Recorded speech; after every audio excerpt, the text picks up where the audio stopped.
আপনারা জানেন কি পশ্চিমবাংলা সমেত সারা ভারতবর্ষে 12টি রাজ্যে ভোটার লিস্টের শুদ্ধিকরণ চলছে, যাকে আমরা এসআইআর বলছি।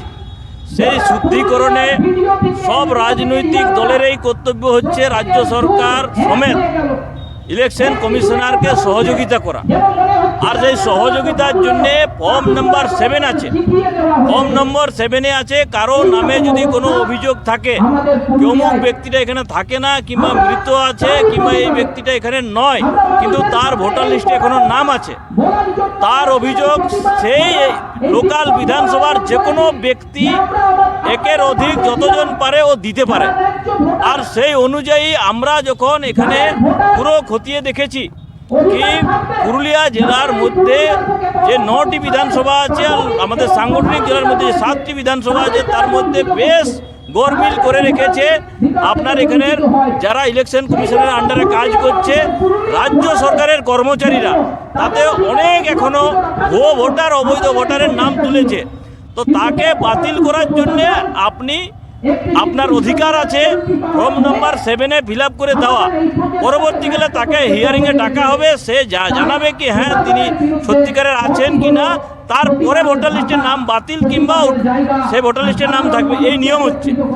সেই অনুযায়ী আমরা ফর্ম 7 ফিল আপ করে দিতে যখন যাচ্ছি তখন এখানের যারা আছে স্টেট গভর্নমেন্টের অধীনস্থ কর্মচারী, নামমাত্র সে আপনার ইলেকশন কমিশনের কাজ করছে, ভোটার লিস্টের যে অবৈধ নাম ওরাই তুলেছে। আমরা যখন দিতে যাচ্ছি বলছে না আমরা ফর্ম 7 নেব না। দুর্ভাগ্যজনক, কেন নেবেন না? ইলেকশন কমিশনের গাইডলাইন্স আছে, সেই ফর্ম নিতে হবে। বাঁকুড়াতে একটা দেখালো গাদা বিজেপির নাকি নেতার গাদা থাকবে না কেন? গাদা আপনারা ভুয়ো যদি সেখানে যদি মনে করুন নাম ঢুকিয়ে রাখেন আর সেই নামকে আমরা যদি অবজেকশন দেবেন তাহলে আপনি নেবেন না কেন?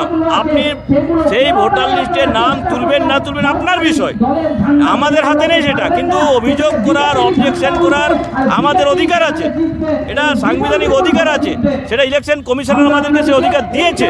আর সেই অনুযায়ী আমরা যখন সেটা করতে যাচ্ছি, সেটা আগামী আজ বিকেল পর্যন্ত সময় আছে, কিন্তু একদমই নিতে চাইনি। তার বিরুদ্ধে এই যে ডিএম ওখানে বসে আছে, যে বিডিওরা বসে আছে, এসডিওরা বসে আছে, তাদের বিরুদ্ধে আজকে আমাদের ধর্ণা মঞ্চ, আমাদের এমএলএ সাহেবরা আছেন, বরিষ্ঠ নেতা বিদ্যাসাগর দা আছেন, শ্রীপতি দা আছেন, রাজ্যের নেতারা সবাই আছেন। এই ধর্ণা আমাদের সাংকেতিক হচ্ছে।